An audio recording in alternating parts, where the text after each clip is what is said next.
Hello students, पिछले lecture में हम लोगों ने सोलेनॉइड से प्रोड्यूस होने वाले मैग्नेटिक फील्ड के बारे में पढ़ा था और वहाँ हम लोगों ने जाना था कि जब इलेक्ट्रिक करंट किसी सोलेनॉइड से पास करता है तो वो सोलेनॉइड एक बार मैग्नेट की तरह बिहेव करने लगता है और जब उस सोलेनॉइड के अंदर हम लोग कोई सॉफ्ट आयरन कोर डाल देते हैं तो वो सॉफ्ट आयरन कोर मैग्नेटाइज हो जाता है और वो मैग्नेटाइज होने के बाद एक बार मैग्नेट की तरह बिहेव करने लगता है। उस मैग्नेट को हम लोग इलेक्ट्रोमैग्नेट कहते हैं। तो आइए आज के इस लेक्चर में हम लोग इलेक्ट्रोमैग्नेट्स के बारे में ही कुछ डिटेल में जानेंगे। तो हम लोग एक सोलेनॉइड ड्रॉ कर लेते हैं।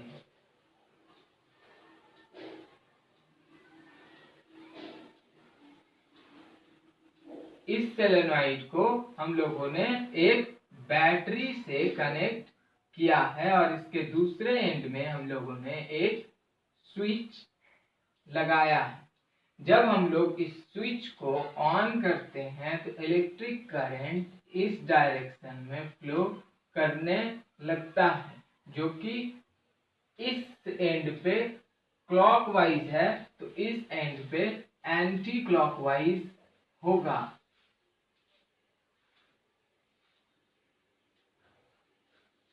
और जब हम लोग इस सोलेनॉइड के अंदर एक सॉफ्ट आयरन कोर इंसर्ट कर देते हैं कुछ इस तरह से, तो ये सॉफ्ट आयरन कोर मैग्नेटाइज हो जाता है और एक मैग्नेट की तरह बिहेव करने लगता है और इस मैग्नेट को हम लोग इलेक्ट्रोमैग्नेट कहते हैं।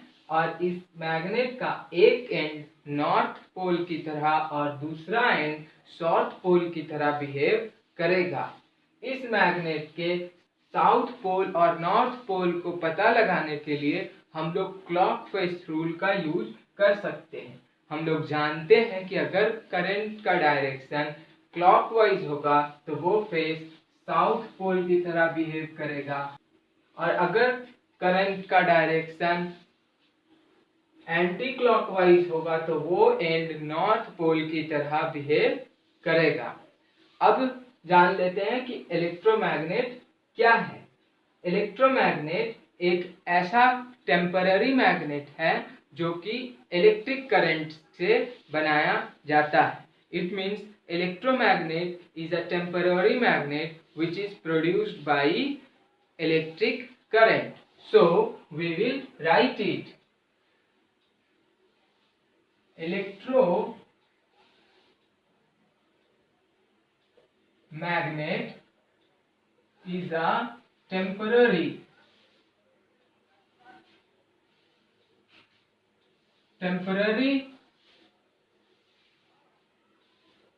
magnet which is produced by electric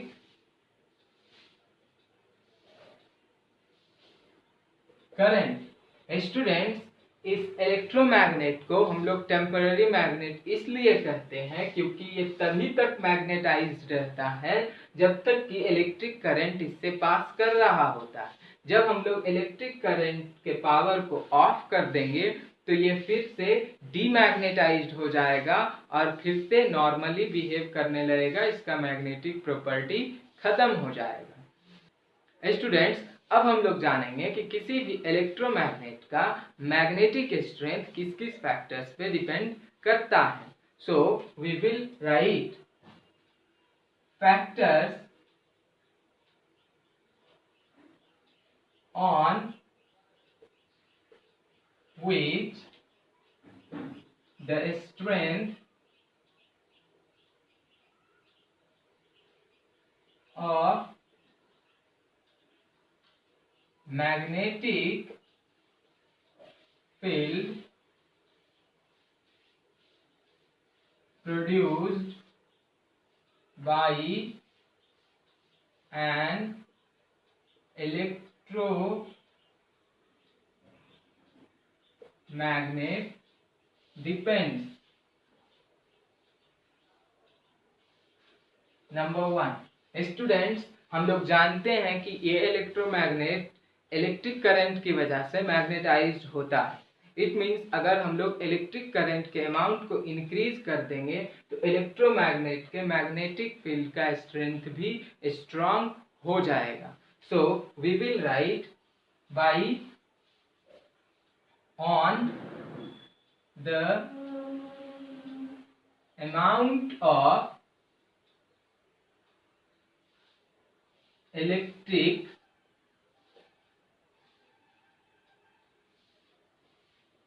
current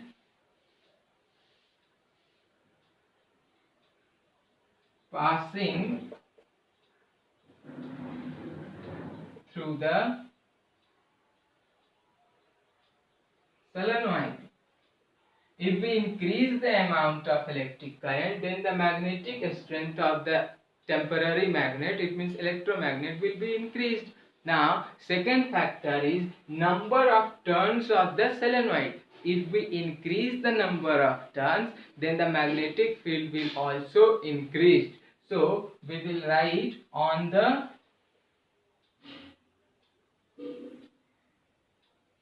number of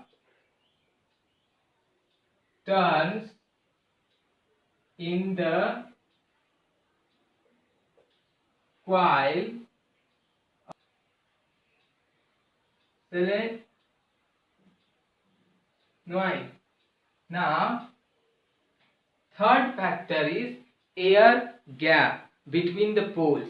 अब स्टूडेंट हम लोग को जानना ये है कि एयर गैप होता क्या है।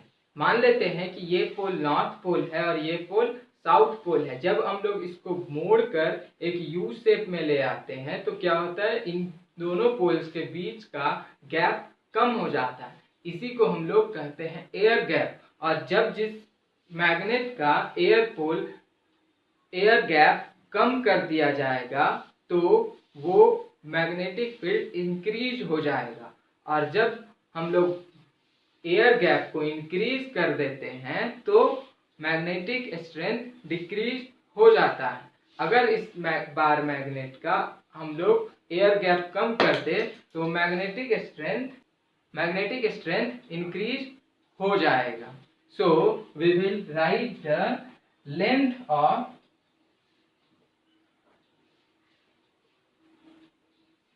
Air gap between the poles।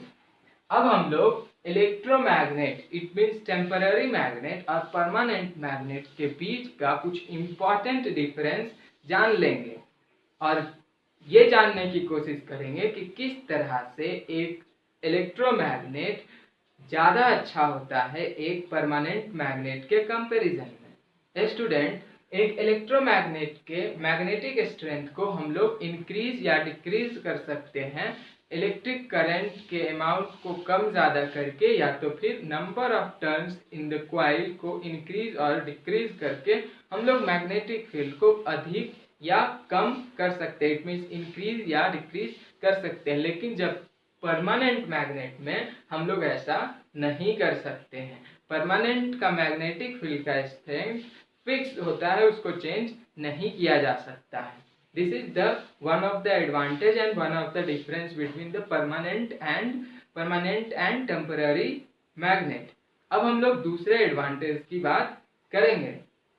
हम लोगों को किसी भी इलेक्ट्रोमैग्नेट में एक स्विच दिया हुआ है और जब हम लोग स्विच को ऑफ करते हैं तो वो मैग्नेट डीमैग्नेटाइज्ड हो जाता है और जब हम लोग स्विच को ऑन करते हैं तो वो मैग्नेटाइज्ड हो जाता है। इसका मतलब ये है कि हम लोग अपने अकॉर्डिंग, अपने नीड के अकॉर्डिंग इलेक्ट्रोमैग्नेट को यूज कर सकते हैं। लेकिन परमानेंट मैग्नेट परमानेंट होता है, उसको हम लोग अपने नीड के अकॉर्डिंग मैग्नेटाइज्ड और डीमैग्नेटाइज्ड नहीं कर सकते हैं। स्टूडेंट्स, परमानेंट मैग्नेट का मैग्नेटिक फील्ड का स्ट्रेंथ कंपैरेटिवली वीक होता है, लेकिन टेम्पररी मैग्नेट का मैग्नेटिक स्ट्रेंथ वीक नहीं होता है। एक टेम्पररी मैग्नेट का मैग्नेटिक फील्ड का स्ट्रेंथ स्ट्रांग होता है, जिसको हम लोग अपने नीड के अकॉर्डिंग भी इंक्रीज और डिक्रीज कर सकते हैं। अब हम लोग ये जान लेते हैं कि हम लोग टेम्पररी मैग्नेट का यूज कहाँ कहाँ करते हैं। स्टूडेंट्स, इसका हम लोग के टेक्नोलॉजी में बहुत ही बड़ा एक रोल है। टेम्पररी मैग्नेट हम लोग के मोबाइल फोन्स में यूज होता है। टेम्पररी मैग्नेट बुलेट ट्रेन्स में यूज होते हैं। वहाँ व्हील नहीं होता है, वहाँ इलेक्ट्रोमैग्नेटिक का ही कंसेप्ट लगा हुआ होता है। टीवीज में भी इलेक्ट्रोमैग्नेट होता है। तो स्टूडेंट, उम्मीद करते हैं कि आप लोगों को इलेक्ट्रोमैग्नेट और टेम्पररी मैग्नेट के बारे में बहुत कुछ समझ में आ गया होगा। अब एक लास्ट पॉइंट हम लोग जान लेते हैं कि जब हम लोग इस सॉफ्ट आयरन कोर की जगह पर अगर कोई स्टील डाल देते हैं तो वो मैग्नेटाइज होने के बाद डीमैग्नेटाइज आसानी से नहीं होता है और वो परमानेंट मैग्नेट की तरह बिहेव करने लगता है। इसलिए हम लोग एक टेम्पररी मैग्नेट में सॉफ्ट आयरन कोर यूज करते हैं। तो स्टूडेंट, आज के इस लेक्चर में इतना ही। जल्द मिलते हैं आपसे नेक्स्ट लेक्चर में। तब तक के लिए खूब पढ़िए और अपने परिवार के साथ साथ अपने देश का भी नाम रोशन कीजिए। जय हिंद।